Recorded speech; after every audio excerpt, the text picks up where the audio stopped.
சொன்னாலும் சொல்லாட்டியும் விஜய் அண்ணாக்கு தமிழ்நாட்டில் பெண்களோட சப்போர்ட் ரொம்பவே அதிகமாக இருக்குது. அதை குறைக்கிறதுக்காக தான் டிஎம்கே கவர்மெண்ட் இந்த மாதிரி பண்ணுறாங்களா அப்படின்றது தெரியல. டைவர்ஸ்க்கு அப்ளை பண்ணது வேணால் சங்கீதா மேமாக இருக்கலாம், அது அவங்களுடைய ப்ரைவேட் விஷயம். இப்போ கேள்வி என்னன்னா, ஃபைல் பண்ண பெட்டிஷன் எப்படிங்க லீக் ஆச்சு? அது மட்டும் இல்லாமல் இந்த மீடியா ரொம்ப எச்சத்தனமாக பிஹேவ் பண்ணுறாங்க. அதுக்காக எல்லா மீடியாவும் தப்பு அப்படின்ட்டு சொல்ல வரல. எப்போ ஒருத்தவனை காலி பண்ணலாம், அழிக்கலாம், டைம் கிடைக்கிறதுக்காக வெயிட் பண்ணுற மாதிரி தாங்க இவங்களோட பிஹேவியர்ஸ் எல்லாமே இருக்குது.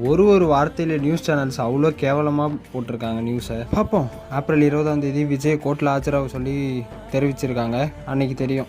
இதனால் எலெக்ஷனில் டிவிகேக்கு ஏதாச்சும் லாஸ் இருக்கும் அப்படின்ட்டு கேட்டிங்கன்னா, எஸ் கண்டிப்பாக இருக்கும். அதே சமயம் இருக்காது அப்படின்ட்டு சொல்ல முடியாது. இதை ஏன்டா குறிப்பிட்டு டிஎம்கேவை மட்டும் விமர்சித்து பண்ணி போடுறீங்க அப்படின்ட்டு கேட்டிங்கன்னா, ஏன்னா டிஎம்கேவோடைய வேலையே இதுவாக தான் இருந்திருக்கு. இது எம்ஜிஆர் காலத்துலேயும் பார்த்துருக்கோம். இப்போ நடந்த விஜயகாந்த் சாருக்கும் இதே நிலைமை தான் நடந்துச்சு. பாடி ஷேமிங் வச்சியோ, அசிங்கப்படுத்தியோ, பர்சனல் லைஃப்பில் தலையிட்டோ டிஎம்கேவால் பாலிடிக்ஸ் பண்ணாமல் இருக்கவே முடியாது. சரி பார்ப்போம், நல்லதே நடக்கும். கான்ஃபிடென்ட்டாக இருங்க, வெற்றி நிச்சயம்.